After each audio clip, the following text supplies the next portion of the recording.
Well, greetings everyone. Today we're going to do a little Windows 11 tips and tricks. So let me just share my screen and we'll get started.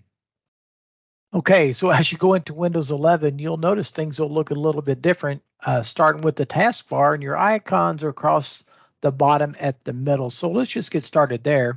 I can right click on my taskbar. So I'll put my mouse down here, right click and get some taskbar settings, select that.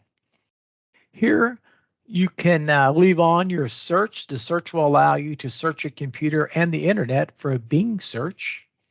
The task view will allow you to have multiple desktop views. And then we'll see widgets over here on the bottom right, and we'll talk about those when we get down there. The chat, it's a Teams chat, but you want to make sure that is turned off because that is for a personal account, and we have a University of Missouri account. So go ahead and turn that off. But you can look through here some system tray icons if you want to enable those. There's some other system tray icons that will show up in the lower right. You'll find that Microsoft OneDrive is turned on, and you can select any other ones that you would like turned on your tray icons. The one I wanted to show you here is the taskbar behavior.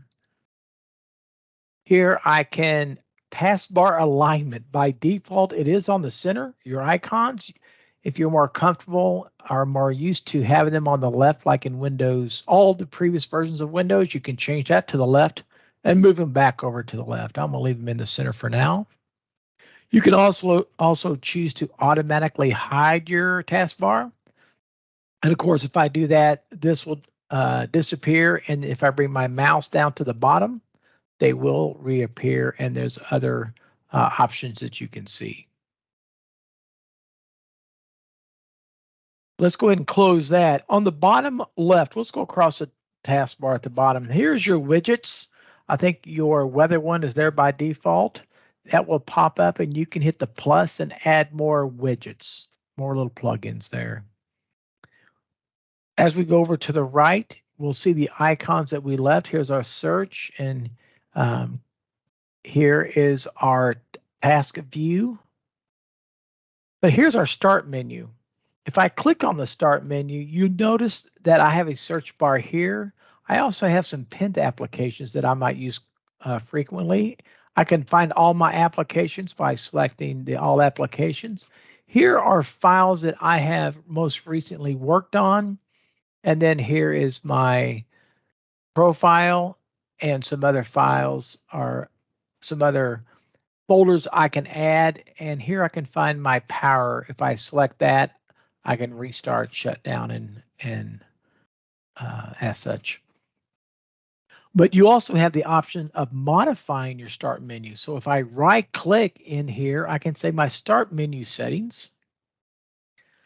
By default, we get a split here between my recent or my recommended, my more pins. So you can have, if you like to use the more pin option, you can select that or the more recommended ones with your more recent files, or I'll just leave it as the default. And there's other options here. The folders option, those are the files that show up across the bottom that you might use a lot. Here's my downloads and here's my personal. So if I select folders, I can enable any folders that you might use a lot. You can enable that and it will show up on your start menu at the bottom. Let's go on across here.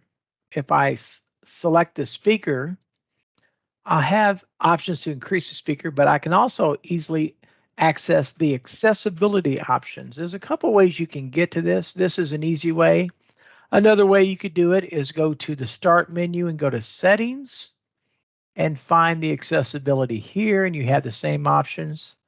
The third way to do it, the shortcut, is if you hit the Windows key and I, your settings will come up. So that's a good shortcut for all your settings, is Windows key on your keyboard and the I. And then I can go to accessibility, and here you can enable a lot of options for accessibility. You have vision, hearing, interaction for speech. So be sure to check out those. The next thing I wanted to show you here is when I also am on the speaker. If I select that, I do get accessibility and more options. But if I right click on the speaker and open up the volume mixer, something that they allow you to do if you need it, you can have the overall volume, but also for each application, you can adjust the volume for different applications without affecting the entire volume. So those are app specific volume settings. Going on across, if I come here to my clock at the bottom right, I have the ability to turn on what's called focus. So maybe I need, maybe for the next 15 minutes right now, I want to focus on something. And so that it turns your ability on to do not disturb. So if I click on focus, now I'm in some focus time. It's already started. I'm going to go ahead and expand this up at the top left. Let's go back to full view so you can see what is happening here. I can stop that and I can reset that. I can assign task. So I'm working on a particular task. I can add tasks and say for the next 15 minutes, I'm going to work on this task. So this blocks out anybody interrupting you. You're set on do not disturb on your calendar in your Teams meetings. Something else you might find interesting is if I have a couple of applications open, and let me just do that. Let me open up, here's our meeting here that we're in. Welcome. And I'm going to open up a Word document. Now at the top, you will see that if I take my Word and I drag it, you'll see something pop up here. I can have it snap, and so I can snap it to the right, and then it'll ask me, what do you want on the left part of your screen? And let's just open up, here's a new tab, so let's just open up this. So this is an easy way to have multiple windows open on a screen, okay? I can get the same windows. Also, if I hover over the minimize, I can have up, here 4 screens, and you kind of see the different pop-ups. So you can set it there as well. And it's called snap layouts. So they're easier to use now in Windows 11.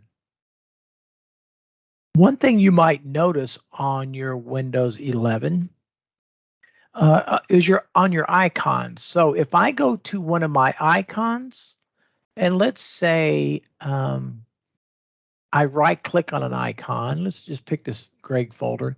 If I right click, some of the I don't get the long list that I had in Windows 10. Instead, you have some icons across the top. So here is my cut. Here's a copy. Here's a rename for the rename that folder. I can easily share, I can delete. And here are some options here, but if I go to the show more options, then I get the kind of the Windows 10 look of options that I have for a folder, okay? So if you're comfortable with this, you can show more options, and I think it tells you to, you can select Shift F10 after you select a folder. So I'm gonna hit Shift F10, and then I get the list that I'm used to seeing in Windows 10. If you open up your File Explorer, so down at the bottom, I'm going to open up my File Explorer. Things here will look a little different as well. So you'll notice I have a quick access section, a favorite section, and then a recent one. The recent are recent files that I've worked on. So if I have a file that I work on frequently, for example, here's my OneNote notebook that I use for training, but I also use this Word document for my training session. So I'll want to pin that to my favorites so it always shows up here, because here in recent, as I work on more things, it will scroll down. So I will right click on this document, add to favorites, and likewise on the quick access, maybe you want quick access to a folder. So let me just go into my OneDrive. And if I find a folder here that I always want to get access to, I can right click on it and say pin to quick access. So if I do that, come back here, and come back to home, I will find that that folder is there. And if I no longer need it, I can always unpin from quick access and it'll remove it. You notice that it added it here as well. A couple of little tips. I mentioned about the hitting Windows I will bring up the settings. So let's just do that. Windows I. Let's get the settings. And up here, I want to do a search. I want to do a search for print screen. So print screen, it says use print screen to launch a screen clipping. So let's say I'm going to do some screen clipping. Here it says use a print screen button on your keyboard to open up a screen clipping. So I'm going to turn that on. I'm going to enable that feature. So now if I have something that's open, let's just open up my team here. And within Teams, if I want to get a screen clipping of something, I'll hit print screen. It's going to open up this pop-up dialog where I can get a rectangle mode. I can capture in a window mode or a freehand mode. So I can just highlight something and it's going to copy that to the clipboard. Okay, so I can just simply use a print screen button. Also within Windows, if you use the Windows button, the Shift and the S, I can also get the same feature. So if you don't want to turn that on, you can always hit Windows Shift S, and that's just a shortcut to it as well. Something else that's might be useful is the Photos app. If you're not familiar with that, let's hit the Start button, type in Photos, and look at the Photos app. What that will do is it will go out and get all your photos and videos from your OneDrive. Like here's some that I just added. But if I scroll down, I can see some other things that I've been working on. So here's all my photos. If I want to look at those just on OneDrive, I can click on OneDrive and I can find those just on OneDrive, and I can look at different places, all photos and videos. So that's the Photos app. As a little bonus, I've mentioned some of the shortcuts. One of them that people aren't familiar with, it takes kind of a handful, but if you kind of push every one of it, so if you hit the Control-Alt-Shift-Windows button, so try that out. If you hit Control-Alt-Shift-Windows, all four of those, what happens is on my other window here, it pops up. It'll ask you to log in because what it's doing is going out to your Microsoft 365 site, your office.com site. So that's a quick way to get to the website, is just hit Control-Alt-Shift and the Windows key. And since I wasn't logged in yet. So now that I'm logged in, if I hit Control-Alt-Shift-Windows, it'll bring up another dialog. So once I'm in there, I can easily get to the office.com site. Another nice shortcut, and it's really handy. Let's go out to YouTube. I'm going to go out to YouTube here. And I wanted to display some live captions, right? So if I go out to youtube.com, and I'll be careful what I pull up here. And I'm not sure if I shared my speakers with you, but let's say free Windows apps. I'm going to start this. But what I can do here, I can hit Windows Control L. What that'll do is have live captions for live captions for anything that is playing on your computer. So if I do Windows Control L, what that will do is at the top, it's ready for caption. So now I can play this.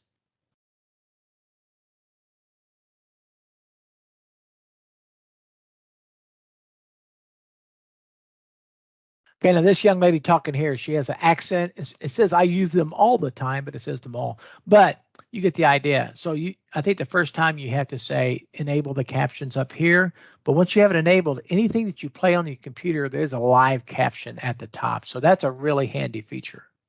Okay.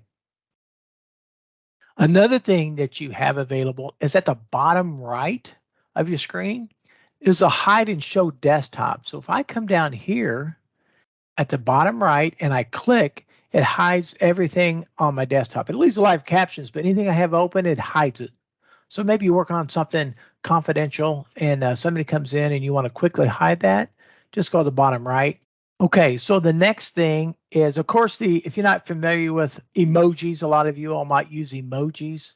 If you use the Windows period button, is the emoji picker, right? And you have a lot of things you can pick with your different emojis, and has some GIFs and a bunch of things down here. But use the Windows period for that. The next thing is the clipboard history. So maybe you use that capture with the Windows Shift S or anything you put to your clipboard. If you use the Windows V, you can find your clipboard history. Here's your history.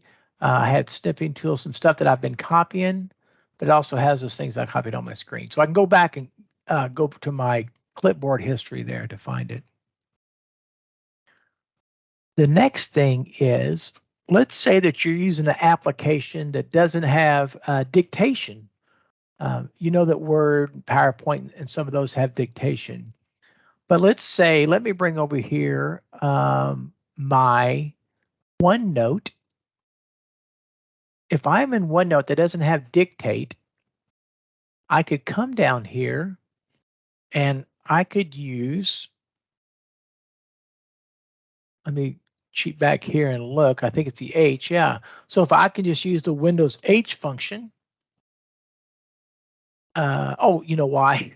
It doesn't work here. It doesn't work if I'm using my mic in the meeting, but you notice this pops up.